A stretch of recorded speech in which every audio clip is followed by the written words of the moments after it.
The Glomar arrives at the mission site. They're ready to go. They're gung-ho. But just as they're about to deploy, here comes the Soviet ship. Once the Soviet ship arrives, the Glomar crew is very concerned that this operation is about to go up in smoke.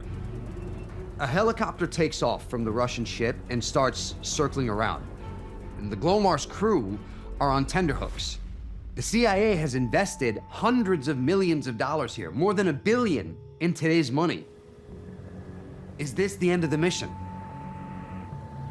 The captain of the Glomar Explorer radios the captain of the Russian ship. He explains to him, "We are a mining operation. We're Howard Hughes' corporation." Well, fortunately, a few hours go by, the Soviet ship leaves.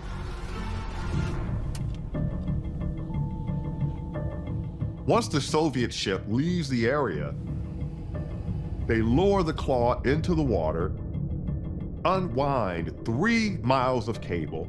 It descends to the bottom, connects to the Soviet vessel, and then they begin to lift it up from the bottom of the ocean. You don't want to pull it up too fast, because if you try to raise it up too quickly, it might break apart. It's already a damaged vehicle, and it might fall back to the ocean floor, and then you're left with nothing. It was very nerve-wracking as they tried to pull this thing up. They were about 2/3 of the way up, and then the K-129 fell apart. About 2/3 of it broke off and fell back to the ocean floor. It takes 8 days to haul the remaining section of the K-129 back to the ship's hull. But before they even have a chance to analyze the wreckage, the secret spills out. Both the LA Times and New York Times break the story of this top-secret mission. The paper's front pages are covered with pictures of Hughes' Glomar Explorer, detailing rumors of a Soviet sub recovery and the Howard Hughes CIA connection. So it turns out that Howard Hughes' office was burglarized. The burglars find this memo about the Glomar Explorer. They sell it to the LA Times that publishes it. This is the CIA's worst nightmare. One of their operations has been uncovered, so they are much in a pickle as to what to do. Now news of the mission is blown, the president must react.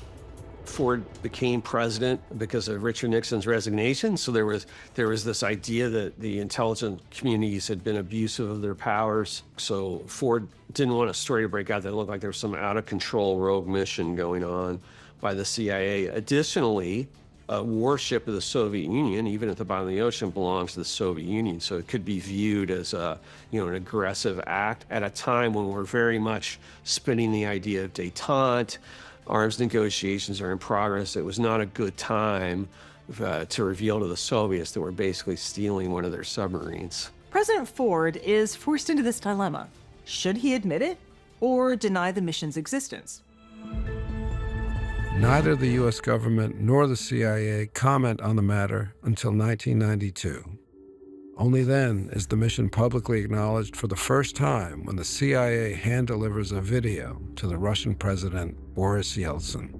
After the collapse of the Soviet Union, as a show of goodwill, the American government presents a video to Yeltsin of the burial at sea of the Soviet sailors whose remains were found.